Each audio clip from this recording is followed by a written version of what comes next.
When you have success with a book called Eerie Florida, how do you follow it up? Well, how about a book called Freaky Florida? There you go. And our next guests are about to share tales of Florida's myths, monsters, massacres, and legends, and the hidden history behind them. Big welcome to Mark Muncy and Kari Schultz. Nice to have you guys here. Now, Mark, you're the word meister. You write the stories. Carrie, you're the illustrator. Yes. Okay, so that's how you guys have done these books. Now, how did you get it into one book? That's what I want to know. Well, it's not. Now it's two. Now it's two. And probably a third on the way. Yeah. So I think we're allowed to say that we're contracted for the third now. Good, so, good. Yeah. And before we go any further, I think we should focus on your eyes, Mark.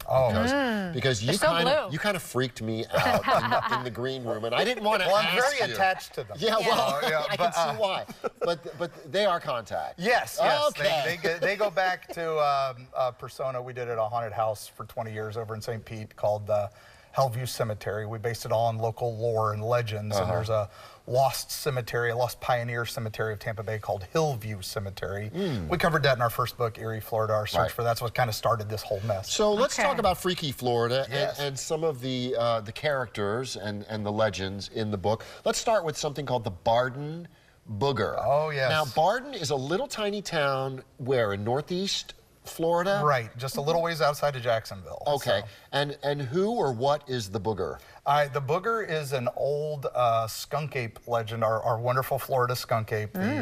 We couldn't call him Sasquatch. Like I said, Florida loves to name stuff. Right. So, the Barden Booger. And he's a creature that lived in the swamps in that area and in the forests, and he would come out and he always had a lantern. That was his legendary thing, was he had a lantern, which separates him from like general Bigfoot sightings and stuff like that. This one town of Barden, he would hang around this lake out there, and it became like this central hub for northern monsters. What happened was in Jacksonville, a newspaper writer around the turn of the century, decided to use the Barden Booger as his way of writing editorials of the changing of times and stuff. So he suddenly popularized it, became super popular, and then in the 70s when the Bigfoot phenomena hit because of In Search of and Leonard Nimoy and all that, it really exploded, and there was this little grocery store in town called Bud's. It's still there, it's a hardware store, and it became Barden Booger headquarters, and he keeps a file on all the monsters and stuff there. And we tell the whole story in the book, and we got to go there, wander around the town. It's literally a one-crossroad town, but it's an amazing little place to visit. Got to be famous for something. I guess the Barden Booger it is. How about the Shaman of Philippi Park? Now that's right across the water over in Safety Harbor from here. Philippi Park is a beautiful nature park based on Odette Philippe, who was the guy who brought grapefruit to the Florida citrus industry back in the early settlers' days. But one of the things about him is that land has a big Indian mound on it. And there was an Indian village there. Nobody knows exactly how long and how big that Indian village was. But the legend goes that the shaman would come up every day at sunrise, and he would summon this great spirit.